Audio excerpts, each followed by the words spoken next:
Hello, everybody, and welcome into the first edition of Weekly with Wheatley. I'm your host, Brady Beedon. This is presented live from Woodbridge Pub every Wednesday before our home football games. And usually when we get into the start of the season, or at least get into the thick of the season, I should say, we are going to recap the game and talk about what happened. And we'll talk about the Slippery Rock game and Coach Wheatley's first appearance here at Wayne State. But I want to introduce the man behind the coach, Coach Tyrone Wheatley. For those of you who don't know, very, very prominent athlete in the state of Michigan, went to the University of Michigan, played there, was in the NFL for a while. But I don't need to give his resume because I have the man sitting right here next to me. Coach, thank you so much for joining us, and I look forward to this all season. No, I appreciate it. Thank Woodbridge for having us. So, Coach, tell everyone your background. Obviously, you have a lot as an athlete. Talk about that for a moment, and then you've been in a lot of places coaching-wise at just about every level. Well, I don't really like talking about it's been many moons ago, but no, I'm from the state of Michigan, Inkster. Originally played 3 sports in high school, University of Michigan, 2 sports, track and football, and was drafted by the Giants and played 4 years here, and then traded to Oakland where I finished up with 6 years and retiring, and then. Always wanted to coach, but my love was always track and field. So I went back to Michigan as the jumps and hurdles coach, and left there and went to Dearborn Heights Robichaud, my old high school, my alma mater, and was track and football coach from that point. And then that's when you started to make the jump to the higher levels. Once you left Robichaud, where did you end up coaching? I know you had both college and pro teams on your resume. Yeah, so I left Robichaud and went to Eastern Michigan. Buffalo Bills, Jacksonville, Syracuse.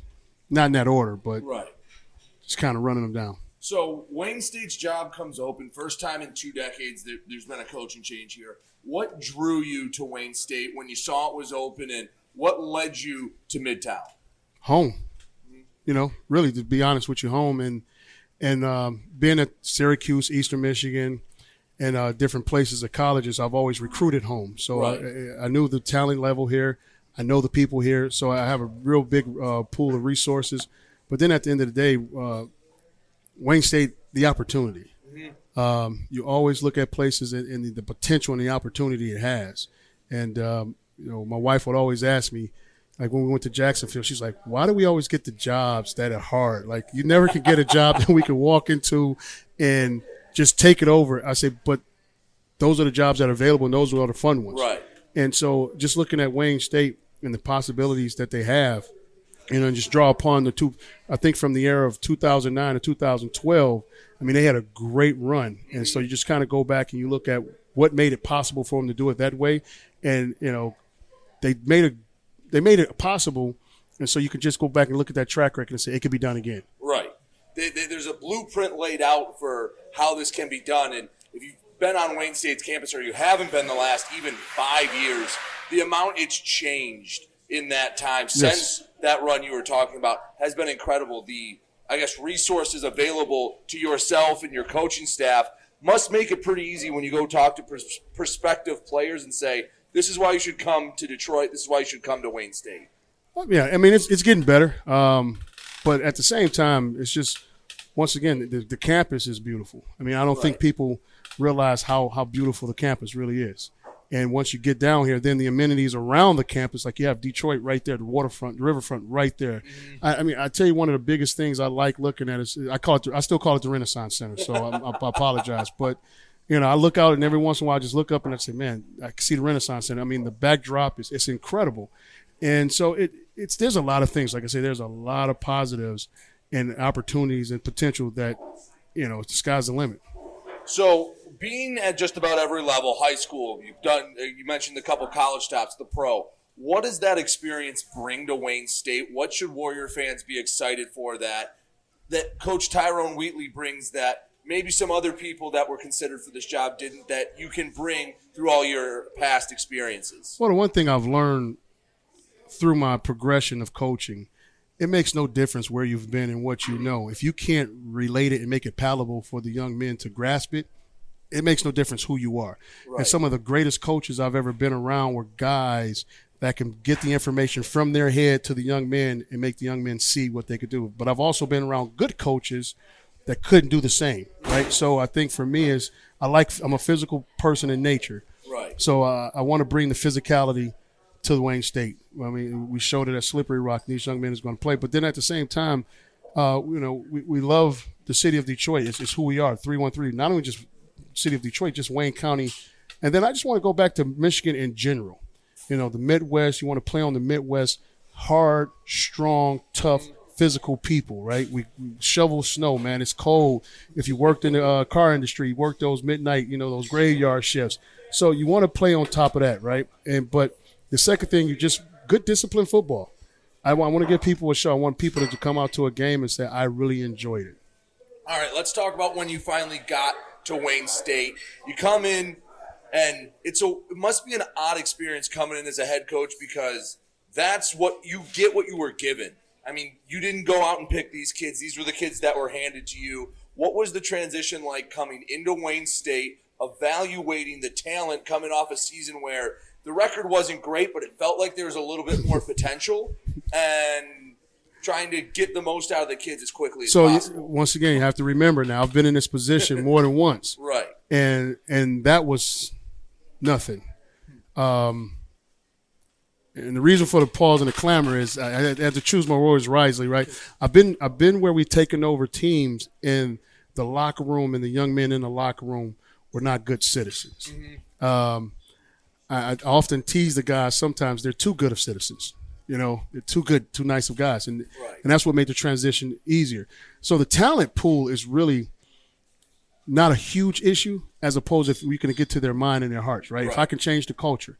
But when you're dealing with talented guys who don't want to change, they're rendered useless. Mm-hmm. But I have a locker room full of great young men, and they were raised right. They're studious people. I mean, they're really good people. So the adaptation was really seamless, mm-hmm. and they bought into the culture. They're taking it over, and now, like I said, I see good promise. But it's different when you go into a locker room and you can have the greatest talent in the world, but there are a bunch of what's in there. It makes the job hard. All right, final question about this preamble before we get to Slippery Rock.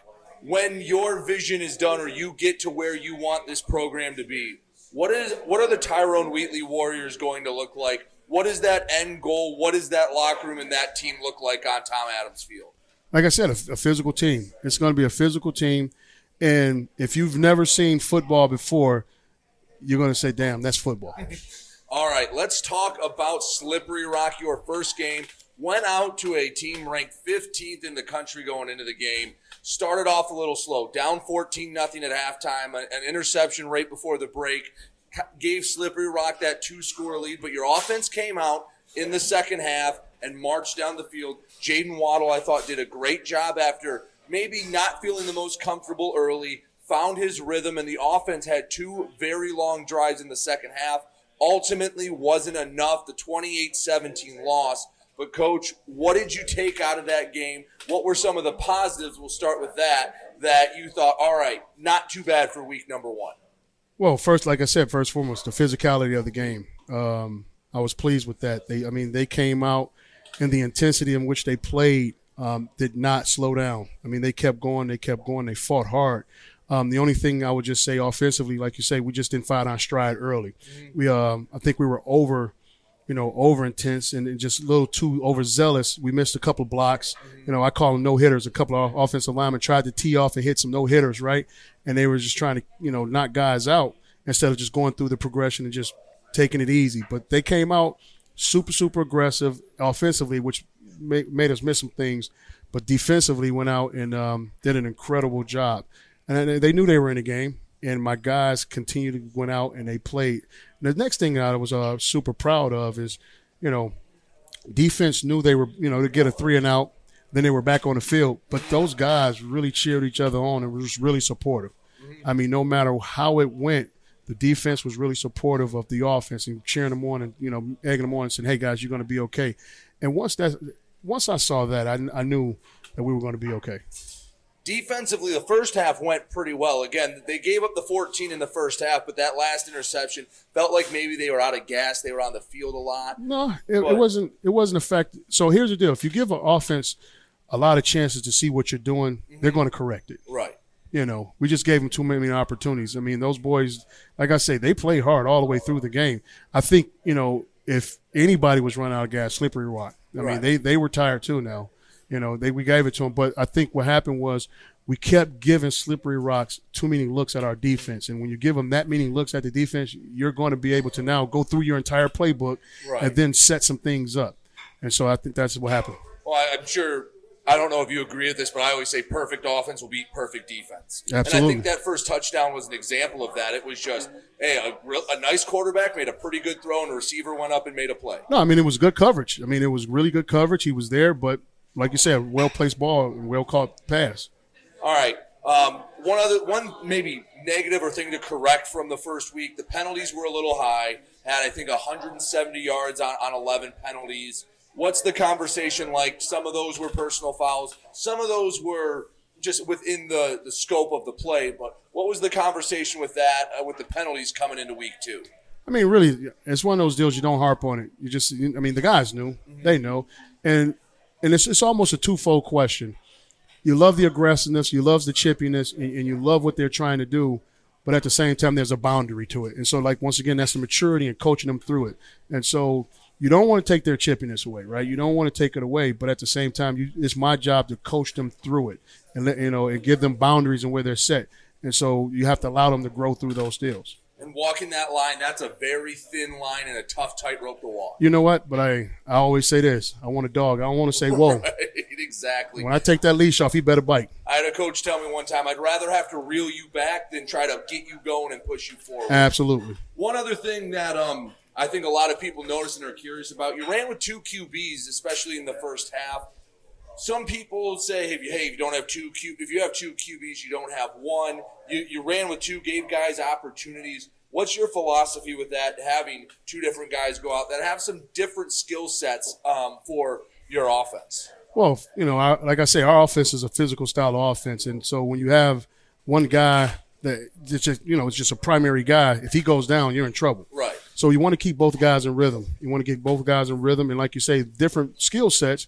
And you want to be able to allow both of them to get their skill sets off and get them going. But like I told you in the pregame before, whoever gets hot, we'll roll with. Well, Jaden Waddle got hot in that game. He had a few really nice runs. And sometimes it felt like Slippery Rock knew he was keeping the ball. They just couldn't keep up with it.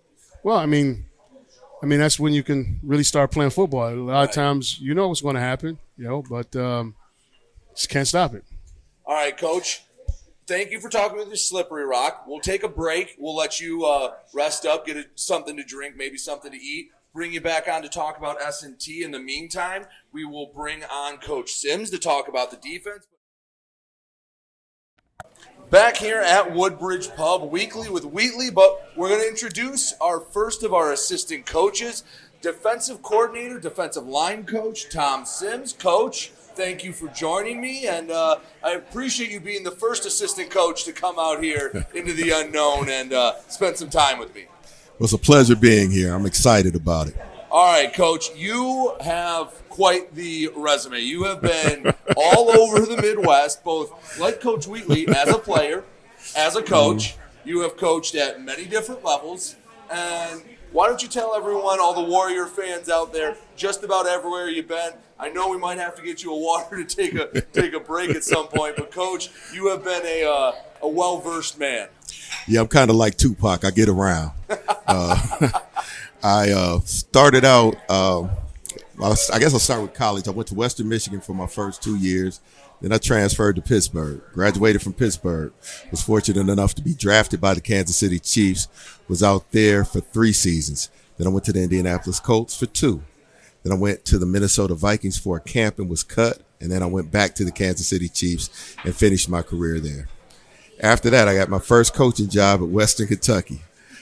I went from Western Kentucky to Eastern Michigan. I went from Eastern Michigan to the University of Minnesota, University of Minnesota to the University of Illinois, University of Illinois to the University of Kansas, University of Kansas to Youngstown State to Savannah State. No, I'm sorry, Youngstown State to the University of Pittsburgh.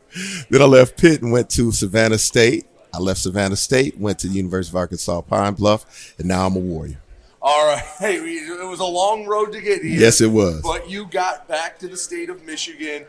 What brought you back here? I mean, you've been just about everywhere. What made you want to come to Wayne State, join Coach Wheatley's staff, and be a part of this in Midtown? Well, the opportunity to work with Coach Wheatley was really big. I had some of my younger guys I actually coached were on his staff at Morgan, Right. and had nothing but great things to say about him.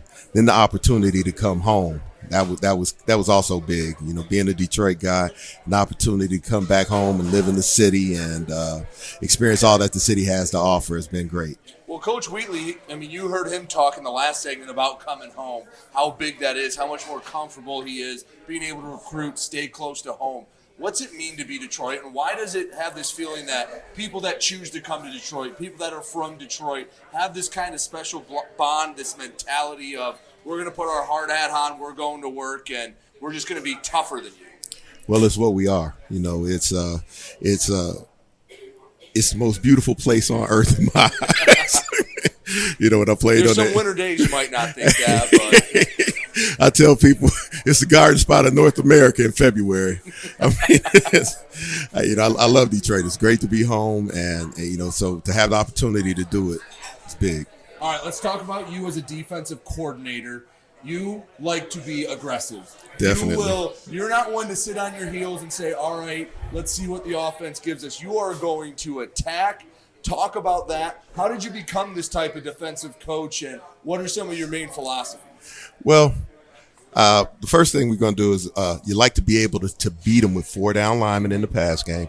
You like to be able to stop the run. And then I tell my guys, let's stop the run and have some fun. So we want to stop the run and do whatever it takes to do that. A lot of times you have to be aggressive to do that, especially with how advanced and how creative offenses have become. Right.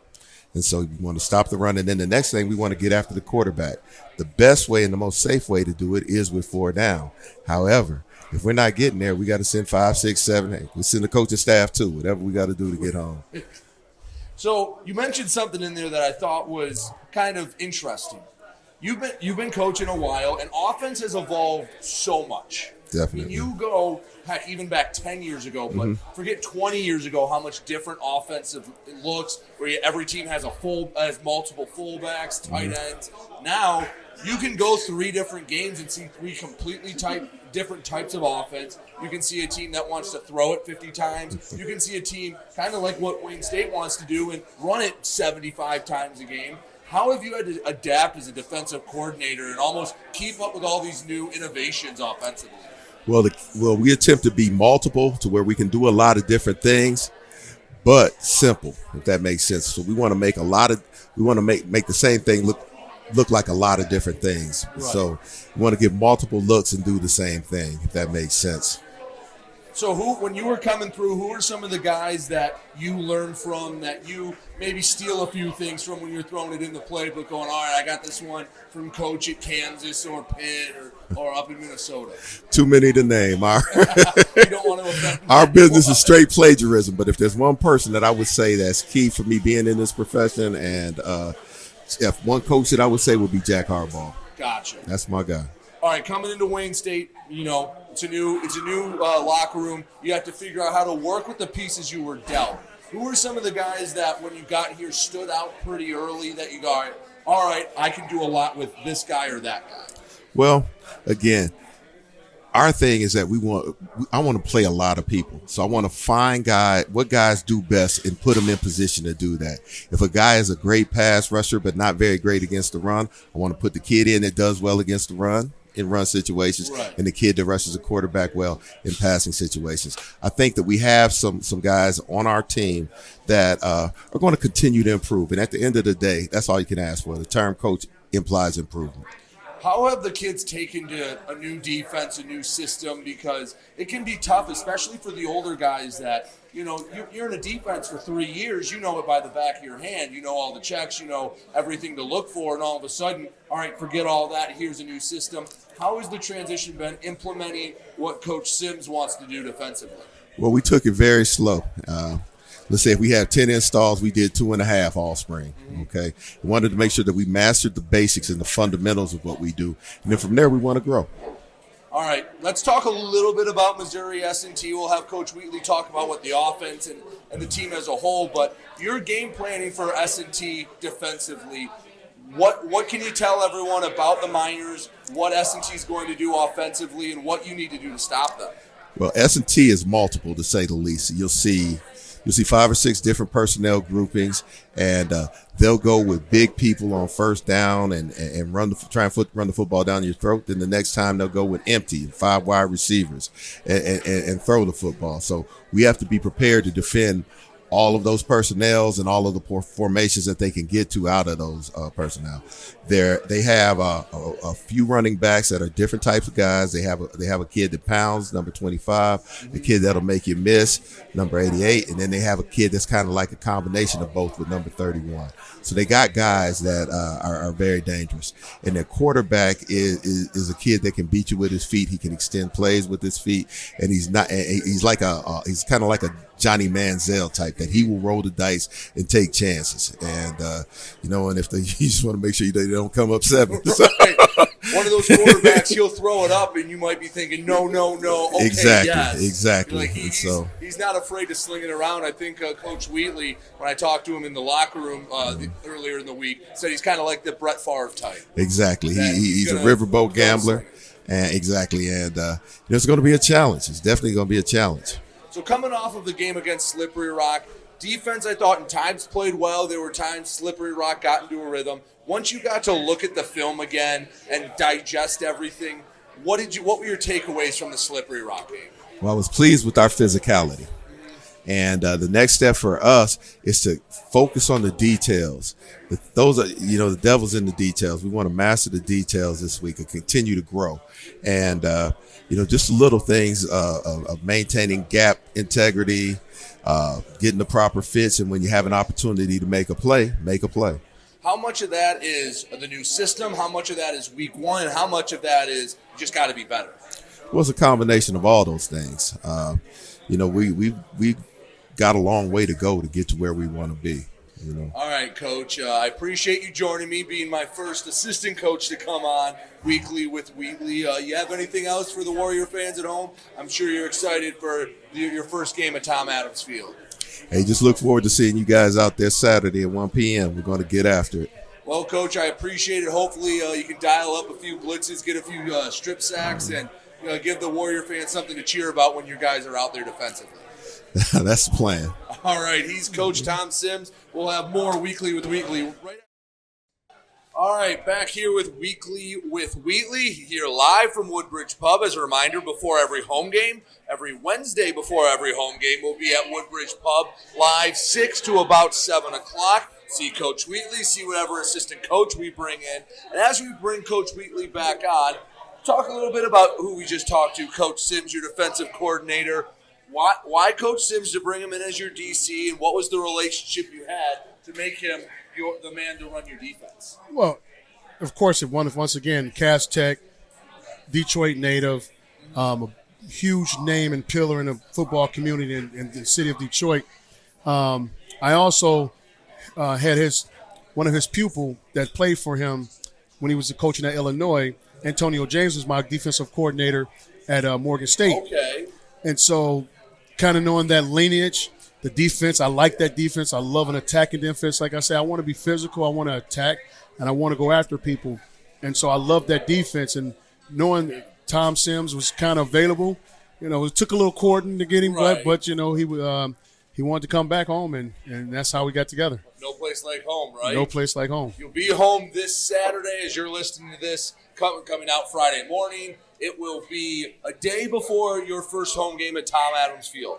Before we even talk about Missouri S&T, before we even talk about anything on the field, talk about what it's going to be like leading a team out in basically your hometown, back home, with hopefully a full Tom Adams Field there supporting you guys. Oh man, he's going to start me, get me going right now. It's going to be emotional, and the reason why it's going to be emotional, there's nothing like your first time, right? Right. And you want to get a win, especially against this team. It was such a hard win. I mean, a hard loss, hard-fought game, but they lost. but you want to always protect home. And but at the same time, man, that's home. You know, and the stands are going to be full. It's going to be rocking, and you always want to set the tone and the standard for people to come back. Right. So it's a lot that goes into it. That it's a lot that that you want to protect and project. Right. So. I'm excited, man. You got me on the edge of my seat already. How much does the home field help? Because some people might look at it and go, all right, this isn't the Michigan. You're not playing in front of 100,000 people. But you and I both know, when we went down to Slippery Rock, that place loves their football, and they got loud when their team did something well, and that can, you know, give your guys a boost. How much can that home field advantage help a team whether on it's Saturdays? whether it's 15 or 15,000 or 120, like you said, it's home. And when the team is behind you, when your home team is behind you, when the crowd's behind you, and they're cheering you on, there's nothing like it, right? And at the end of the day, like you said, Slippery Rock cheered their people on. I also want to just get to the point where we build a tradition. You know, whatever our chants are going to be in the home stands, whatever, you know, we have our whiteouts, our gold out, whatever it may be, right? You want to see that, and you want to feel that. And like anything, I mean, these guys, they play hard, they work hard, but there's nothing like going to the stands and seeing your people, your parents, and then being able to play to the crowd. When something happens, you know, point the crowd, put your hands up, whatever the case may be. But it's a showmanship as well, right? Mm-hmm. And there's nothing wrong with showing yourself and having a little character and, as they say, swag, you know, in front of the home crowd. So Missouri S&T, long bus ride for S&T. Went down there a couple of years ago. Obviously, you weren't with us. About a 12-hour bus ride. For reference, if people aren't sure where Rolla, Missouri is, Indianapolis is the halfway point. So it's a long trip. Is that going to be an advantage, having a team that basically spent half a day on a bus coming up to Detroit, a place probably none of them have ever been before, in unfamiliar territory? I don't think so. I don't think so, because if it was, you know, teams wouldn't do it, and teams have won making those trips, right? You know, right now, excuse me, like I say, teams have made that trip, and so coaches kind of talk to one another. Hey, how do you prepare? What do you do? I'm pretty sure there's a midway point where they stop, stretch their legs, and then when they get to the hotel, they'll do a walkthrough. And, you know, now with the invention of the Normatex and massage guns, they're getting their legs and stuff prepared. So I don't think it'll be a disadvantage. I think it makes people angrier that you got to be on a bus that long to travel. So now you're dealing with a little angry bunch of guys coming off the bus. I know whenever I'd make those trips, it was, if I'm coming all this way to play a football game, I better win. You better win. I better win this game. Yes. If I'm going to be on a bus going to nowhere, Missouri, I'm going there to get a win. All right. We had Coach Sims talk about their offense, talk about Missouri S&T's defense and what the Miners want to do defensively to try to keep you off the field. Well, last year they made a big change, a wholesale change from last year. Last year was kind of I call it a dollar defense, where they ran multiple fronts, multiple coverages. But right now they're going to settle into a 3-4 odd front, right? For those, just to plug over the center. But they'll play 4 eyes, and sometimes they'll go into a 4. But what they want to do is they want to try and stop the run, and they'll jump into those 4 eyes to stop the run, your gap schemes, right? So you're not pulling that guard, so that if you pull the guard, they can get that guy right in behind him. So they're really run-heavy stoppers, and that's what they want to do. And they did a great job last week stopping the run. But for us, we really got to get a chance to, we're going to have to be okay with, making a profit, meaning if it's a 2-yard, 3-yard, 4-yard run, right? We have to be okay with making those profits, because at the end of the day, you're going to get the big gain. You're going to get the big gain. Well, and that presents an interesting dynamic, because you almost exclusively ran the ball in the second half when you were having success. How do you balance that between, hey, this is what we want to do, and then we're going to do this well, and Missouri S&T saying, we're going to try to stop the run. We are selling out to stop the run. We dare you to throw it. How do you find that balance between going to your bread and butter, but also keeping the defense honest? Well, so when they dare you to run it, like I say, a lot of times the scheme presents issues and problems, but there is always answers to it, right? It may not be the best answer, but there's an answer, and that's why I said you have to be okay. We must be okay making a profit, whether it's 2, 3, 4, 5 yards. Those things gain, right? That they add up, and then at the end of the day, you can throw the ball. You will be able to throw the ball, because, as you know, you come from that 2-high shell, you start rolling that, that 9th man in the box, the 8th man in the box. Now it opens up, and so at the end of the day, you want them to stop the run. because it opens it up. All right. And the other thing is, you got with the two quarterbacks thing, that can throw a little bit of a wrench in them as a game planner. I mean, you heard Coach Sims talk about the more a team gets a look at your defense. Well, if they get a look at your defense and you don't know exactly what set you're going to come out in or what formation, that can make it tough to game plan for you guys too. Yeah, it does, because we give a lot of eye candy. Have you look here, players Right. over there. Pre-motion, motions pre-snap motion. and same formations, but you're running different plays.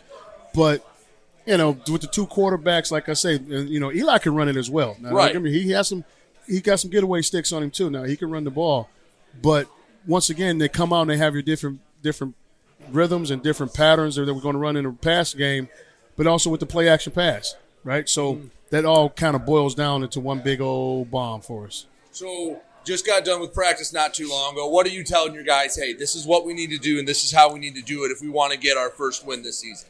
Well, it's not so much as you tell them. I really, in all honesty, I just tell them this is who we are and this is what we do. Don't change, right? The biggest thing is, you said it before, if they know what you're going to do, right? Football is a copycat game. Oh, yeah. None of this stuff is new. No. None of it's new. I mean, you've seen it. You'll see it over and over. And I use this analogy all the time. I said, you know why Kansas City offense works? Because of the players. Right.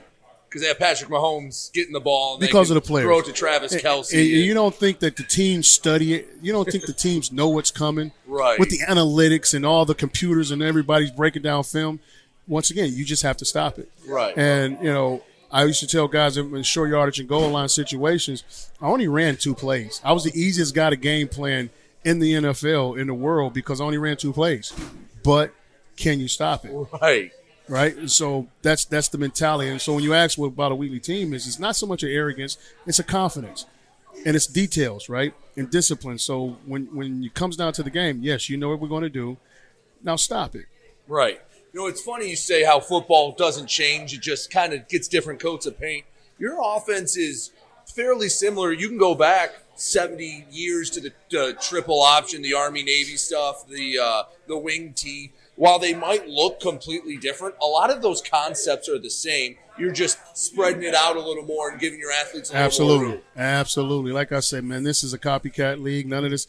It's just, you want to put your little spin on it. Right. And it seems like your little spin started to get going. So I guess final question for you, how do you make sure that the offense clicks a little earlier? Is it just, hey, they have 4 quarters of game reps now, so whoever's under center is a little more comfortable? Or is it just something changing in the pregame routine to get them ready for kickoff? Once again, I think slippery walk was something that spurred, like they had a spur in their butt, right? They just really wanted to get after slippery rock, and I think the biggest thing is just controlling their emotions.